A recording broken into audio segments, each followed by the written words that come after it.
All right, we're waiting just a few more minutes for any citizens committee members to join us. Otherwise, we'll get started in just a moment.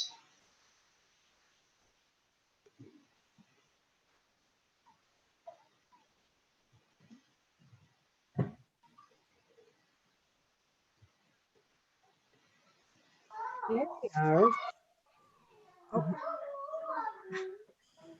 Oh, hold on. Let me sign in different. It looks nice. Wrong count. I can just change your name. We like my company, my team may be using it at some point tonight. It's on a joint Zoom. Okay. I'll call you back.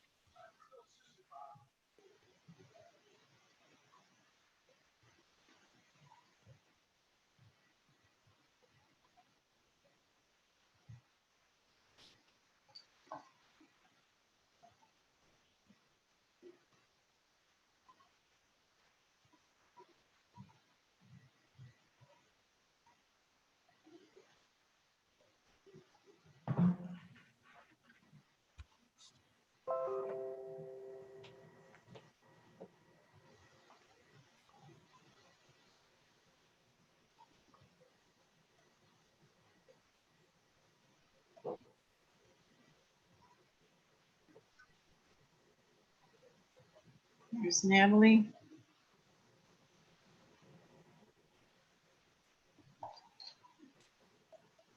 All right. Oh, that's a nice picture. Going in today.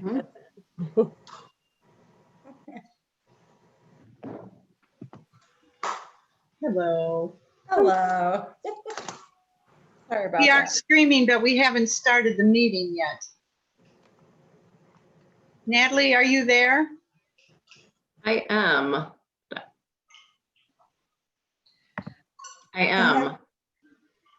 Can you hear me? Yes, yes, sorry. Okay. I'll work on my video. Sometimes it chooses to work and sometimes not. Okay. I am currently also solo tonight. My husband has to work late and I have my two little guys. So I'll be in and out of video, but still paying attention. A good early childhood person. Multitasking, momming. All right, why don't we go ahead and get started? I'm going to call the meeting to order. This is the Citizens Advisory Committee Executive Team. It is Wednesday, May 27th. It is 6:03 according to my clock. I am Becky McCabe, board member. And we have Barker, board member. right now we have 3 committee members with us. Why don't you go around and introduce yourselves? So I'll let you jump in. Natalie Assel. Pat Stacy. Good afternoon, Jacqueline Vasquez. All right. Thank you very much. We have Dr. Pearson and Mrs. Smith here as well. So do we have any citizens' comments? We do not. All right, thank you. So tonight's agenda is to review and debrief about our May 14th meeting with the entire CAC committee, and then to talk about what we want to do next and our any plans that we want to look at for the near future as well. So we do know that there are a couple of board members who aren't going to, or CAC exec team members who aren't going to be joining us. So some may come in as we just have our discussion. So so let's debrief. How did you find the meeting went, and what did you think and learn, and what worked and what were challenges?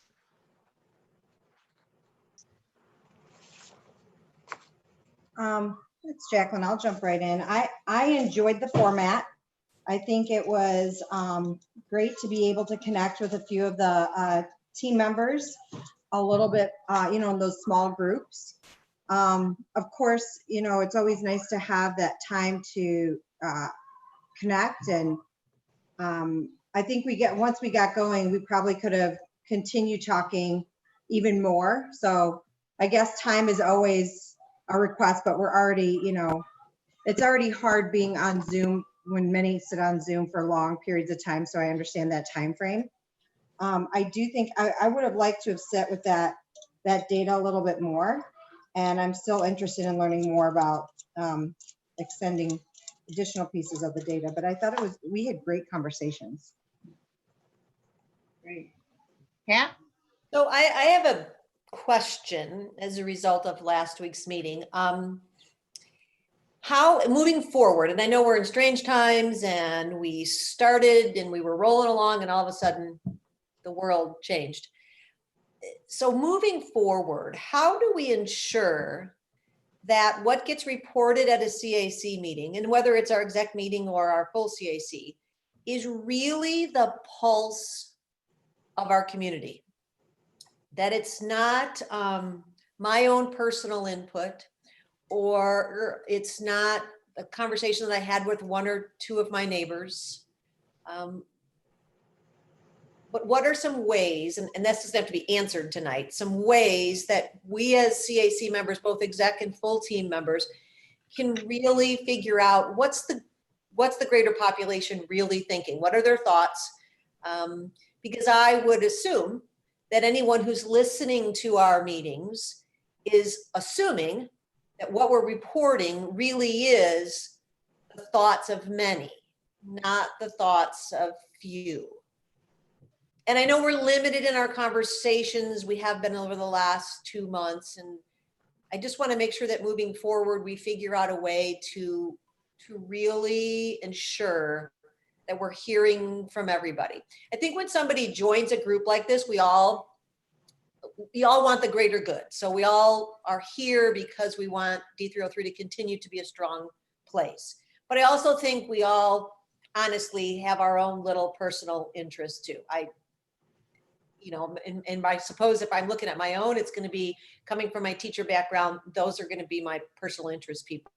So how do I make sure personally that when I'm reporting something, that I'm not just reporting what this teacher or that teacher or 4 or 5 teachers has to think? And as a parent, how do I make sure that I'm not reporting what happens in my household or what happens in my neighborhood, so that we get really a big picture view of what people are thinking and what concerns or celebrations or wonderings are really out there.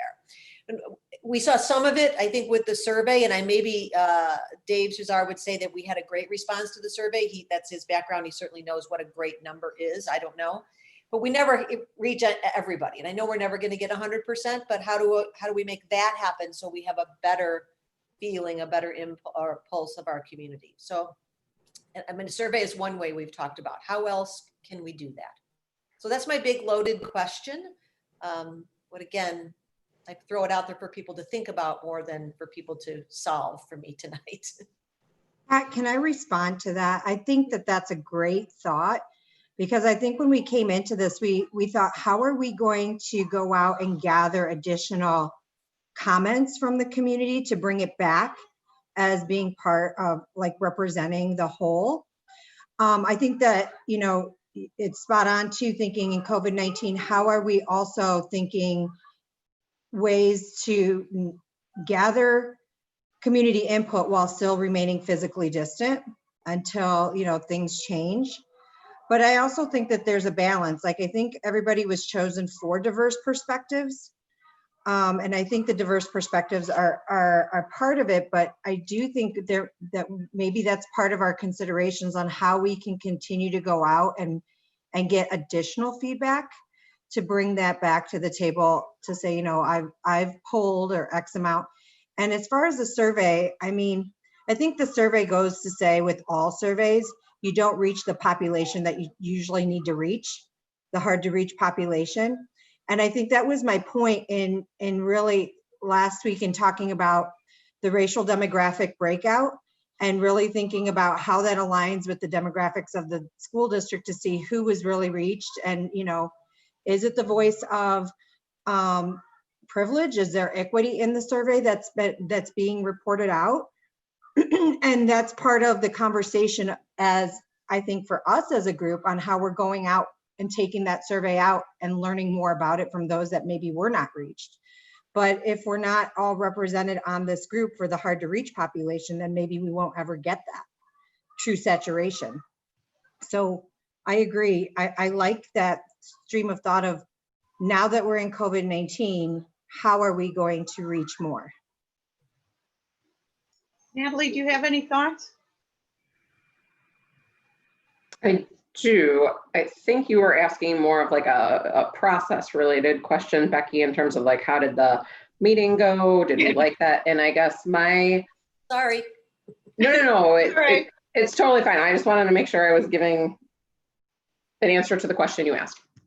So I think that what I left wondering was clarity for our roles as exec team members when we are in a breakout.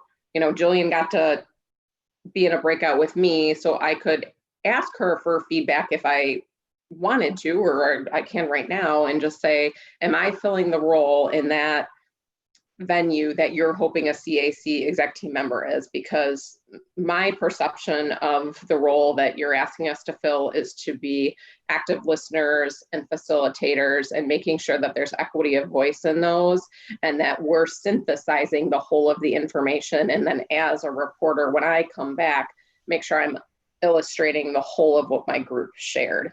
So my personal approach was that, and I didn't share as much of my like content response to that, because I was able to share my thoughts in that survey. So I guess I would just look for a little bit of clarity of like, are you wanting more of our voice, or are you wanting us to serve more of a facilitation role to make sure that we are making sure that we're living and breathing those norms, and that there's equal airtime, and that there's, you know, multiple perspectives. And if somebody's being quiet, I say, hey, Carol, what's on your mind? We haven't heard from you yet. So I would look for clarity from, I guess, you and Jillian and the board for what you want us to do to make sure, are we more monitors and in a small amount sharing some of those ideas, or are we like part and parcel supposed to be doing the same things? So that was kind of my process reflection of like, I didn't share a lot, but I saw my role was to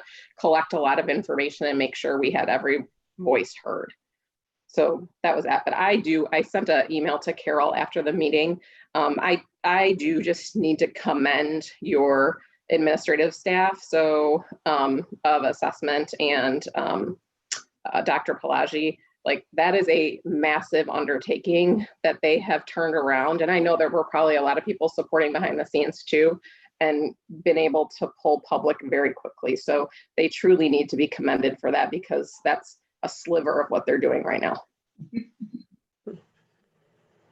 Mrs. Barker? It was a fantastic gathering of data and how it was presented to us. So yeah, we were very thankful they were able to do that in such a short amount of time too.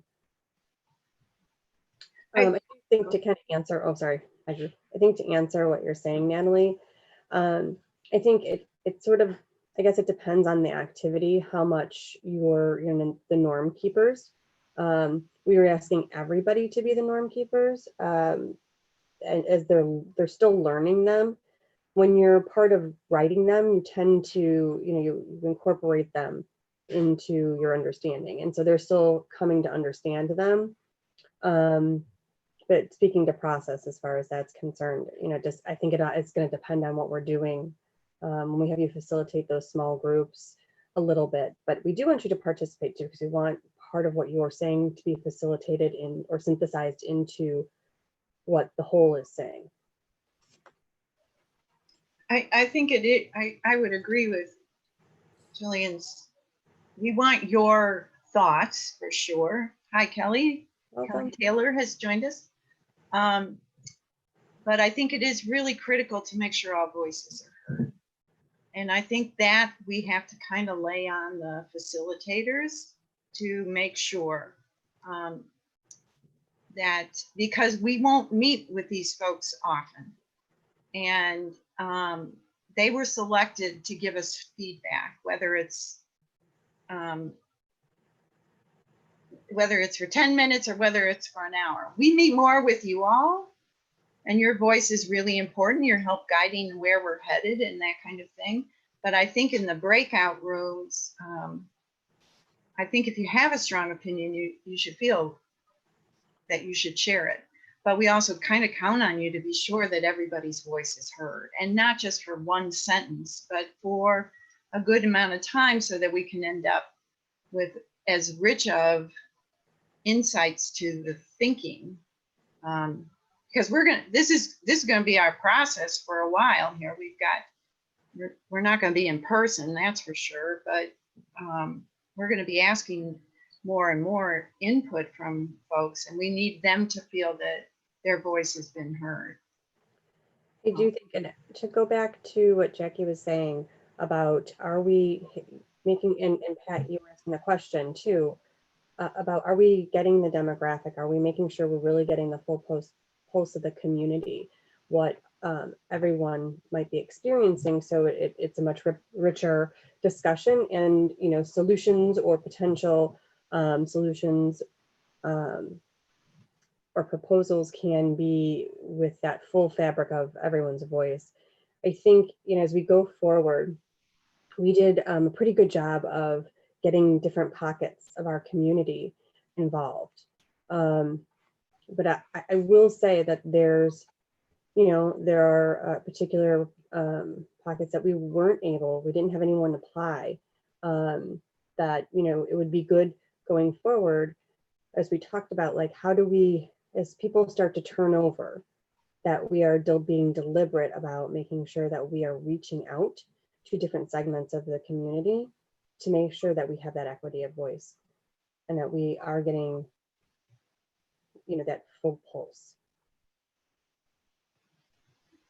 And I also think it's real important for those of us who sit in privilege to keep asking the tough questions of ourselves.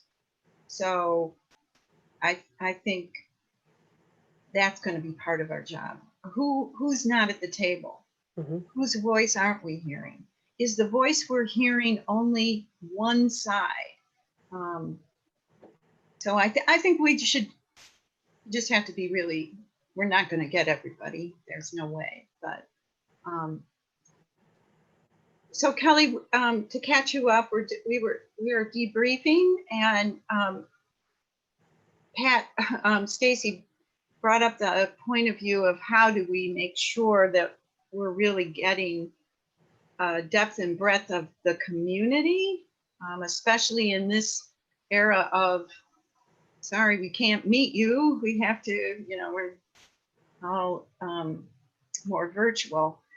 And she kind of put it out there for us to consider and talk about. So, and then Natalie asked the question, do the exec team members role as facilitator, let's be really clear on what the role is of the team members when they're in the small groups. So do you have any thoughts of how you felt the meeting went, or any other thoughts about? Becky, I always have thoughts. You know this about me by now, guys. I think that we were missing something at that meeting, and I didn't feel that we had the parking lot where let's talk about, what the hot topics are. And I think we spent a lot of time, developing how we wanted to put that forward. And I don't know how we can put that forward virtually, but I still think that's an important piece that we missed out on at the first meeting that we did virtually. And I know we were really, I don't want to say rushed, that's not the right word, but concerned about how we're going to move forward with this. But I think getting some normalcy, if there is anything quite normal again, is having a same or similar structure that we proposed at our very first meeting with the whole. But I think some of us were overexcited with giving our opinions, but I think that the students had a great insight, the one from North and the one from East. And I even think having them be more involved with what some opinions are of their peers and things like that. And I think we did a good job of honing in on a lot of the community members' feelings and thoughts with those questions. But I think we could always do better and improve on that. So it's a learning for all of us, I'm sure. That's it. I can tell you that I was quite impressed with how the technology worked, and that I do think it's really important that we continue to do small groups. And I liked I thought the reporting out gave us some other information. As a board member, I was like, oh, that's interesting. I like, so I think it's got meaning. And I think that was a good exercise for us as a CAC to be able to say, hey, we have a voice, we have some insights, we have some, and then hoping that that turns around to also support or to challenge the board in its thinking as well. Dr. Pearson, do you have any thoughts about the meeting and or any comments you want to make? Well, I would echo what's already been said. I think, one of the things that I think is really important during these kinds of meetings is that we, from an administrative standpoint, that we talk less and listen more.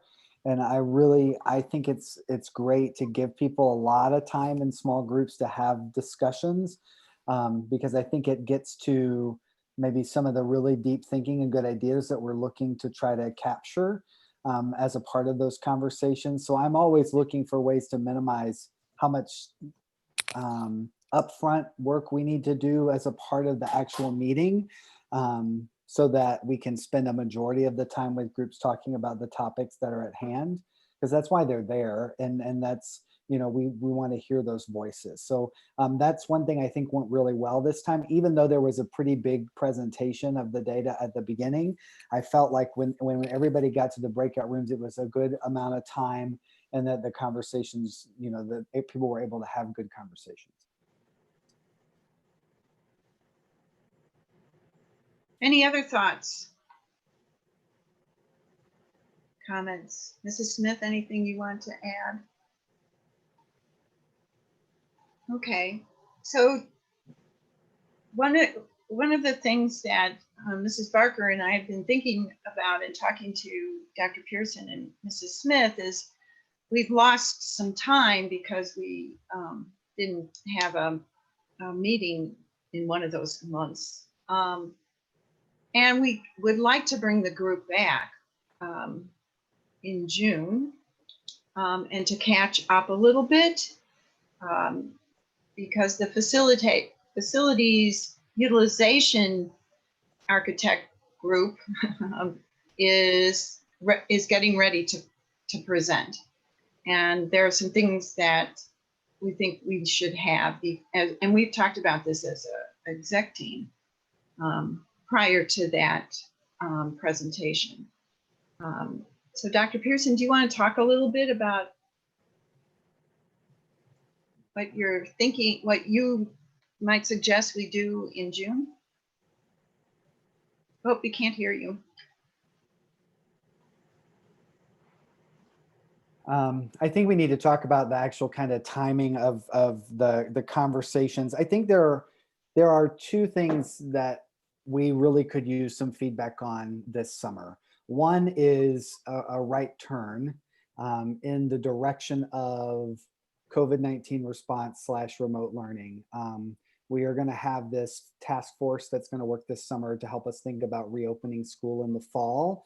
And we certainly would like to have some representative voices on that group from some CAC members. There will end up being about 4 or 5 subcommittees that will do some work around some big topics that we need to unpack. And so that's kind of over here as kind of a special project. that we could use some feedback on. One of the things that I'm hoping we'll be able to do is push out a survey information to the CAC members about those committees and when they are meeting, and then ask people if they would be available to attend those meetings. We're going to go ahead and schedule all of the meetings for those groups, the dates and the times, because I know that people's schedules in the summer are kind of crazy. And we're going to ask people to commit to a committee and all of the times for that committee. So it may be that some people cannot participate, but I would hope that we could have 2 or 3 members of CAC on each of those committees would be helpful, as one of the kind of groups of voices that we have. So that's one piece, and that work is going to kind of be happening in June and July as we prepare for the fall. I think the other thing that we want to do is following the board goal conversation, which is actually happening on the 10th of June, I believe. I think that the next step would be for us to come back with CAC and provide that foundation of our strategic commitments, to have them talk about each one of the 4 strategic commitments. I'd like to see us break off into some small groups and have some discussion around them after we kind of talk about why this is one of our strategic commitments, to have the groups kind of unpack what does that mean. As you think about that particular commitment as a community member, what do you think is important for us to think about as a district as we try to achieve, reaching innovative and learning, for example, which is the first one. What does that mean to you? What are some things that you think would be important for us to consider, so that we could have some kind of foundational work with the concepts, but also some feedback? Because I think that information will help inform some of the work that the architect will do with the facility master plan. He's gonna, talk about what are the things that we value as we think about our learning environment for students. And this is a really interesting time to have that conversation, because we may see some things change going forward in our learning environments and how we organize space to support student learning. So I think that having the foundational conversation about what our strategic commitments are now, and then using that information to feed into the focus group work that the architect wants to do in the fall, I think would be kind of the right sequence. Board goals, CAC strategic commitment discussion, and then the facility master plan focus groups. And we're looking at having architects come in August. Is that correct? Yes, they're coming in August. So we actually could do, and I really would like to maybe talk about this a little bit. I honestly think it might be better to try to do the strategic commitment conversation in kind of early to mid-July, because the board goal conversation is not until the 10th of June. And I also feel like we're going to be doing a lot of work on the front end on the return to school planning. And so that might fit a little bit better a little later, since the architect's not coming till August. Thoughts?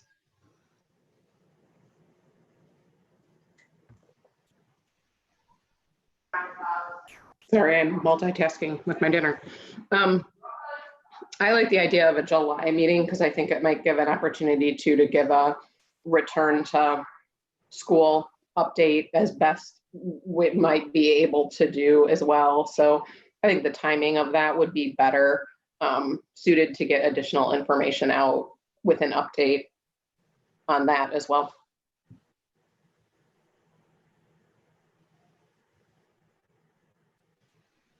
Dr. Pearson, when was your thought about strategic commitments?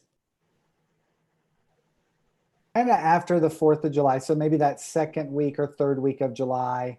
And then we'll be coming back in August with architect. Okay. So kind of right, after the 4th. But your groups that are meeting this summer begin sometime in June Yes, probably starting the end of next week. and go till when? Until we're done. They may continue into July. Interestingly enough, today we got a message from the State Superintendents Association that basically said, slow down. don't start a lot of planning right now, because there are so many things that are changing on a daily basis at the state level, that they're concerned that people are going to get ahead of the guidance, and you're going to end up having to redo work. So we want to have really good guidance from the first draft of this document, which they're supposed to be releasing next week, the first week of June, before we start trying to move in that direction. But I just found that interesting, that was kind of the message from the state today was, just hold on. Don't go too fast, because you may find yourself having to double back. So, before we ask people to commit their time, but there are things that we do have to kind of work through. And I think we're going to already have some of the health and safety guidelines that we're going to want to begin to unpack. So if we can get those groups organized and ready to function, then they can respond as we have information available in the category that they're working on. And you want members of those groups to include CAC members. Who else might they include? There will be staff members on there as well, whatever staff members are responsible for that piece. So like, for example, one of them is going to be health and safety. So of course, Juanita Gravinsky, who is our health coordinator, will be on there. There might be another school nurse or two, someone from operations who's in our facility department will probably be on there. So there will be some district employees that represent the different areas, as well as then of course we want some communities / parent representatives. So that's a communication that we need to get out fairly quickly to the CAC folks when you have your dates, correct? Yes, we're hoping to have that together today by the beginning of next week at the latest.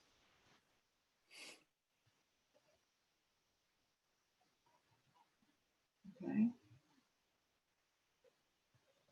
Thoughts?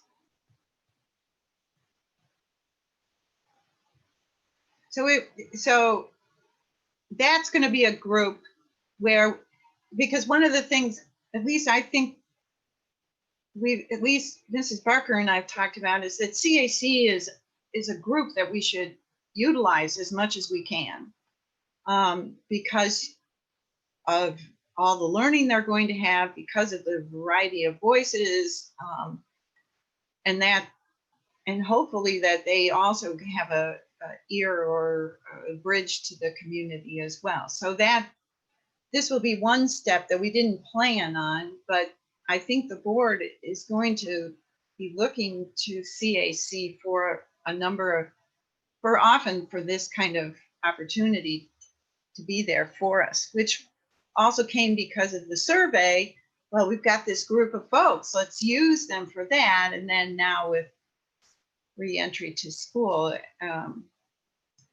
So, okay, are we good with that kind of schedule? Are you thinking that sounds reasonable? It's really hard to read everybody's body language. Is there anything additional we should do before the facilities group comes in? I say yes to that schedule being reasonable, and certainly we'll know more when the dates are set, and we can look at our own personal calendars or lack thereof, and try to slot ourselves into those groups. I like the order of events. It makes more sense July into August, so those things are closer together. What Mrs. McCabe and I talked about is that, originally we had intended on having the financial discussion and learning prior to the facilities study. And we decided that, given the time frame, what was most important is understanding the strategic commitments, and then following that, we would bring in the financial piece. I would like to kind of just hear your thoughts on that.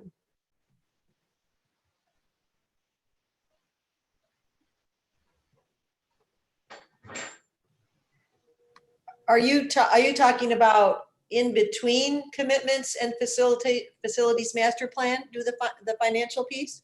Well, Mrs. McCabe and I had talked about it actually being after. Now, originally it was supposed to be the strategic commitments, and then we would do how do we pay for everything?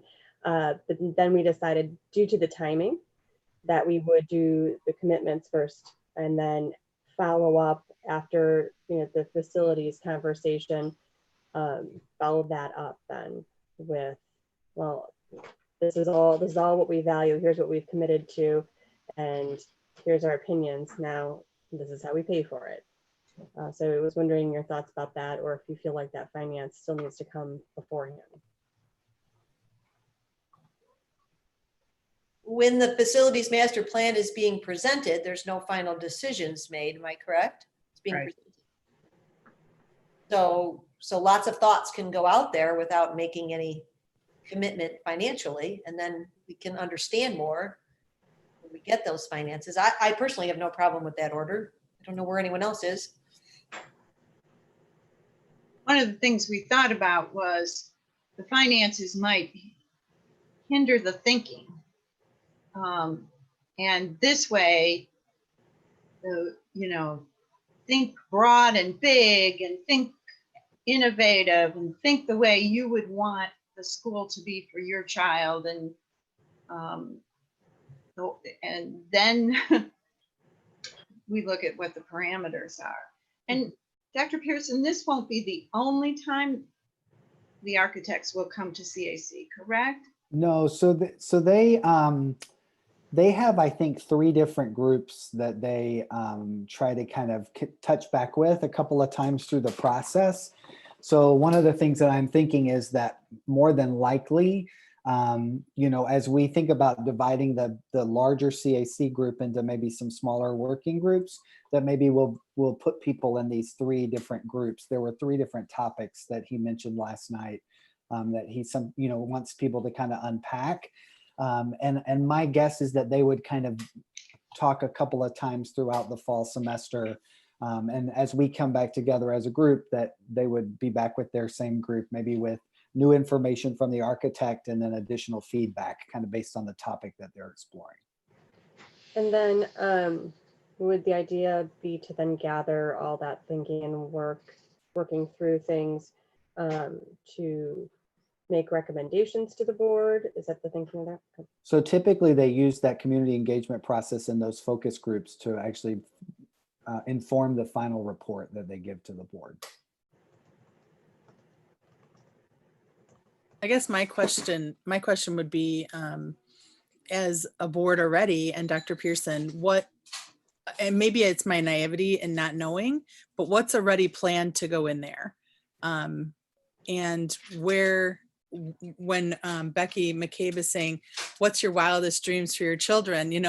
That's going to be kind of crazy because I have lots, but having said that, I know our community will have lots of thoughts and ideas. So I think if we had some sort of, here's what's already in the plans, this is what's going to be there, what else, and have that definitely itemized and categorized in a way that we are aware of what's supposed to be in there. So we're not wasting our time, and maybe wasting our time isn't the right word, but even discussing those things because they're going to be in there.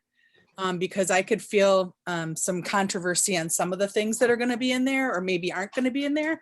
And if we have decisions already made, it would be good for us to know that already so that we can be more productive in what else can we put in there, if that makes sense, or how to spend with the time with the architects.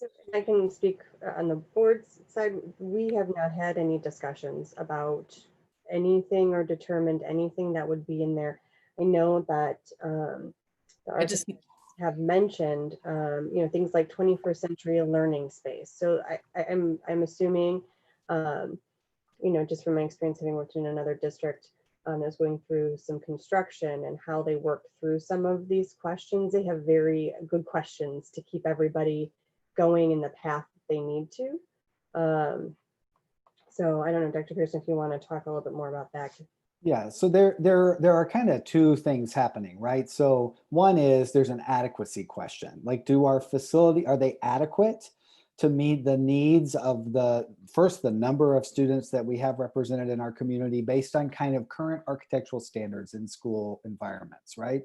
But then there's also this kind of innovation question, which they like to ask, because what they do is they kind of share and present what are the current trends as we think about learning environments for students, and they'll share some of that with the group to kind of get people to start thinking about what that might look like, and then have us provide some feedback. Do we think that that's important as we think about the kind of learning that we want to support in our community?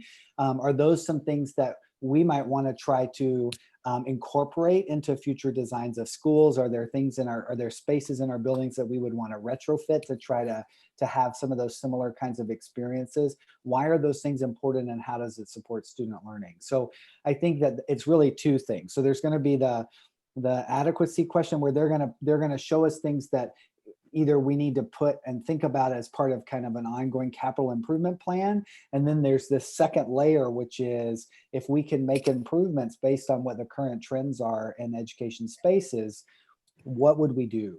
What are the things that we as a district would prioritize and say, this is first, this is most important? And these things are second, third, fourth, fifth, based on kind of what other places are doing and what the best practices are.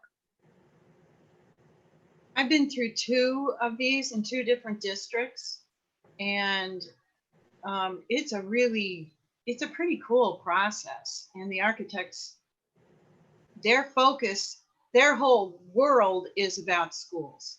So they come with a vast background and knowledge about schools and communities, and how to really get the feedback that's going to be helpful to making decisions. So this isn't going to be an exec team having to decide how this works. They're going to come in ready to really help us. So the dreaming part may not be quite as dreamy as I'm alluding to, but I think that the idea was, let's not get, oh, this is going to cost $5 million, and where is that, to really, because that's going to help prioritize our thinking as a board. The community really this is something they really value. How do we make that happen? Is that accurate, Dr. Pearson? Yes, that's accurate. And I think the nice thing is the architect does bring kind of the best practices and current trends to inform our thinking. I also find that I think it's going to be really interesting as we have this conversation in light of kind of the current pandemic and how some of the things that are happening with COVID-19 are going to could fundamentally change how we organize schools. Mm-hmm. So I certainly think that it's going to be a really interesting conversation for us to have with our community as we think about what that looks like, and possibly not returning to the same kind of setup that we've known traditionally in our school environments.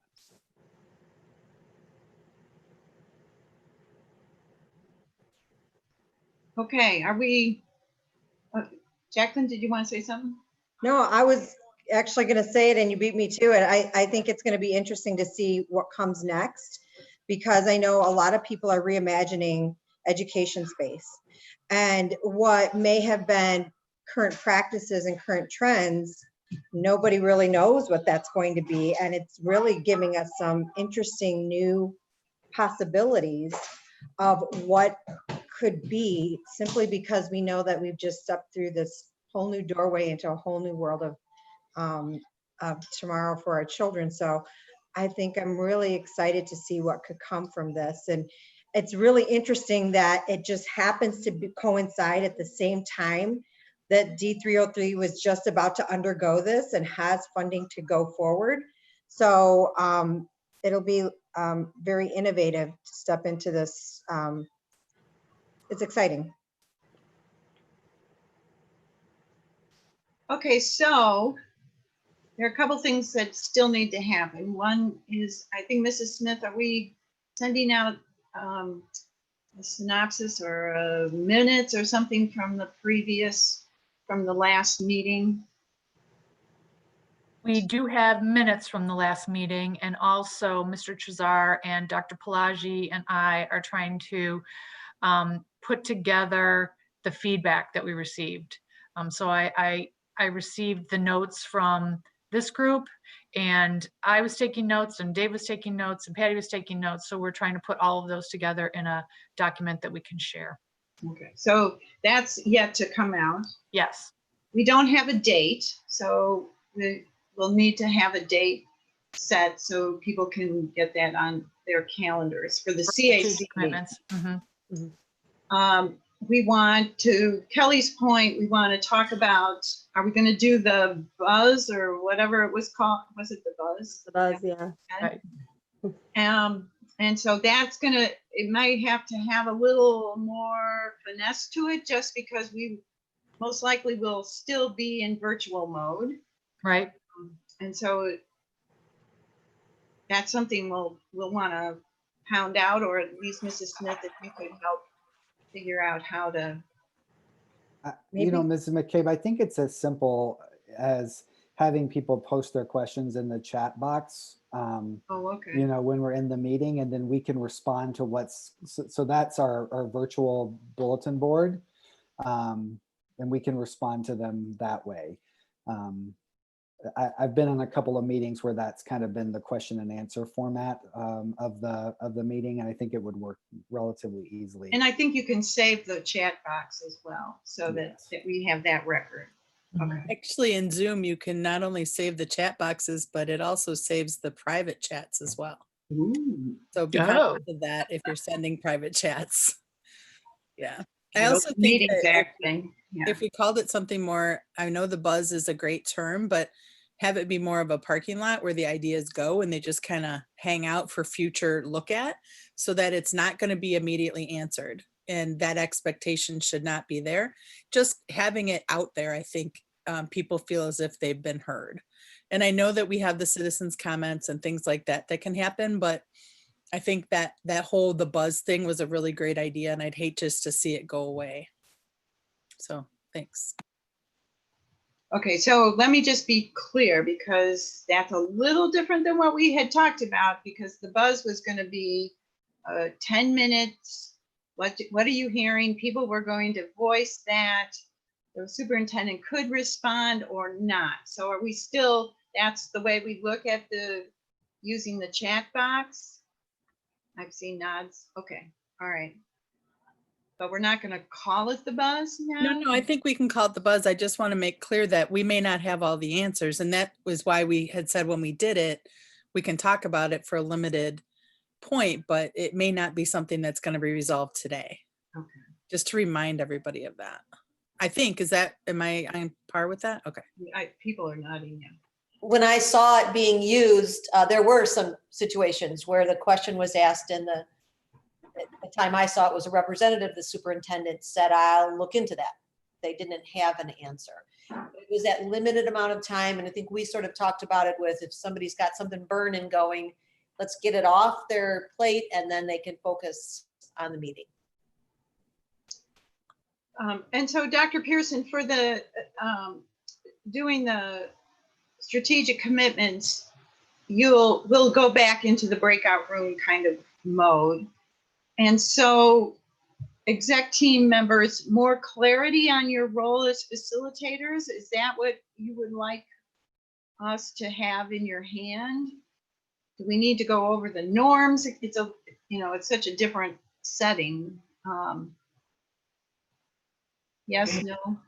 I guess I don't necessarily know that we need a large conversation on clarity, but No. just like a refresh of like, if we're the facilitator, facilitation means that we're upholding the norms, or however we want to make sure that we're doing that so that there's consistency of experience amongst the groups.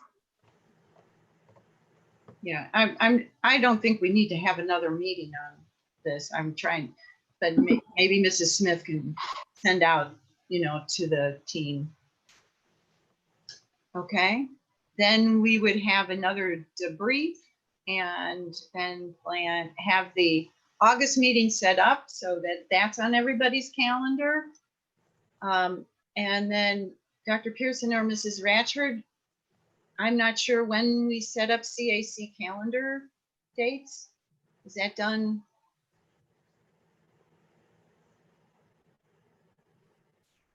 Sometime in August or something? I don't know. Generally the committee chairs will work together on scheduling those dates going forward. It's always a good idea to get more dates. As you're looking down the road for the school year. So certainly, I mean, we can start doing that. It's almost June. So Okay, so we've got a July meeting. We have committees over June and July that'll be put out to the CAC. Did I miss anything? And then We need a debrief after the July meeting. we'll need a debrief. Okay, yeah. So exec debrief. When you say debrief, that's what we're doing right now? Yeah, Okay. There's so many terms, I'm getting lost. sorry. How many meetings is this executive committee expected to be at over the summer? 3? Whatever you, I mean, you mean this team? that we're Yeah. talking about? Well, if you can be at the Is June, there 3 scheduled so far that are the dates are gonna be forthcoming? Yeah. Okay, all right. and then Dr. Pearson will have task force, and that would be beyond this group. Okay, All right. so do we feel okay? Feel ready to rock? Enough information? Mhm. We can pull it all together. And Mrs. Smith, you'll get information and dates out to people. Absolutely. Well, then, I guess without further ado, we will adjourn this meeting at 6:53. I think that's a record. for us. We'll adjourn the Citizens Advisory Executive Team meeting, 6:53.